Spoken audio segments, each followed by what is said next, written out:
In today's video, I'm going to teach you how to fix CapCut not installing on Android by clearing Google Play Store cache and data. If you're tapping install and nothing happens or the download keeps failing, the quickest fix is to refresh the Play Store's temporary files. We'll do that safely through your phone settings and then come back to the Play Store to install CapCut. Start by opening the Settings app on your phone.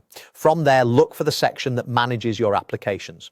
Depending on your device, it might be called Apps, App Management, or Applications.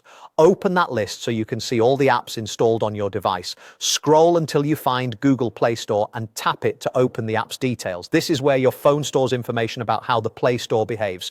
Next, go into Storage. You'll see two options here: Clear Cache and Clear Storage, or Clear Data. First, tap Clear Cache. This removes temporary files that can get corrupted and interfere with downloads. After that, tap Clear Storage or Clear Data. A prompt may warn you that this resets the app. Confirm to proceed. Clearing storage resets the Play Store's local settings and can resolve deeper issues that a simple cache clear won't fix. Don't worry, this doesn't delete your Google account from the phone, your purchases, or your previously installed apps. It just refreshes the Play Store app itself.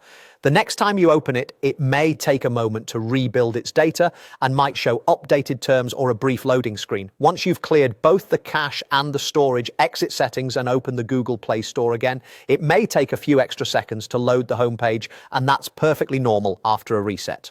When it's ready, use the search bar to look up CapCut. On the CapCut page, tap Install. Because the Play Store is now working with a clean slate, the download and installation should proceed smoothly. If you're prompted to accept terms or permissions, go ahead and confirm them so the installation can continue. This simple reset fixes most install glitches caused by outdated or corrupted temporary files. By clearing the cache first and then the storage, you give the Play Store a fresh start without affecting your other apps or data. Once CapCut is installed, you can open it right from the Play Store or from your app drawer and begin using it immediately. That's it. Quick, safe, and effective. Thanks for watching, and I hope this helps you get CapCut installed without any headaches.